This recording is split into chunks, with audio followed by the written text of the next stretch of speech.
அப்பா, இந்த எலெக்ஷனுக்கு அப்புறம் ஸ்டாக் மார்க்கெட்டில் பயங்கரமான ஒரு பூகம்பம் இருக்குன்றாங்க. ஸோ உங்கள் ஒப்பீனியன் எப்படி?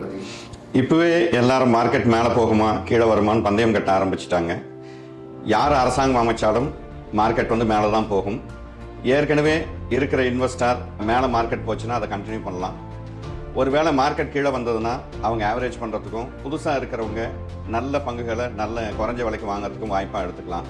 இன்ட்ராடே ட்ரேடர் தான் ரொம்ப கேர்ஃபுல்லாக இருக்கணும். காரணம் 1ஆம் தேதி 2ஆம் தேதி கருத்து கணிப்புகள்லாம் வெளியே வர ஆரம்பிக்கும். 3ஆம் தேதி அதோட எஃபெக்ட் மார்க்கெட்டுக்குள்ளே இருக்கும். தொடர்ந்து பார்த்தீங்கன்னா அந்த வீக் ஃபுல்லாக எக்ஸ்பைரி இருக்கிறதுனால அப் அண்ட் டவுன்ஸ் நிறையா இருக்கும். ட்ரெண்டை கரெக்டாக கண்டுபிடிச்சி நீங்கள் ட்ரேட் பண்ணிங்கன்னா கண்டிப்பாக லாபம் கிடைக்கும். அதுவும் பர்டிகுலராக ஆப்ஷன் ட்ரேடர் ரொம்ப கேர்ஃபுல்லாக இருக்கணும். ஆப்போசிட் சைடில் ஜீரோ பண்ணுறதுக்கு பார்ப்பாங்க. அதனால் ரொம்ப கேர்ஃபுல்லாக இன்ட்ராடே ட்ரேடர் ட்ரெண்டை கண்டுபிடிச்சி பண்ணுறவங்களுக்கு அது கரெக்டான உபயோகமாக இருக்கும். அந்த ட்ரெண்டை கண்டுபிடிக்க தெரியலன்னா அந்த வாரம் ஃபுல்லாக ட்ரேடை குறைச்சிக்கிறதோ இல்லை ட்ரேட் பண்ணாமல் இருக்கிறதோ ரொம்ப நல்லதாக இருக்கும்.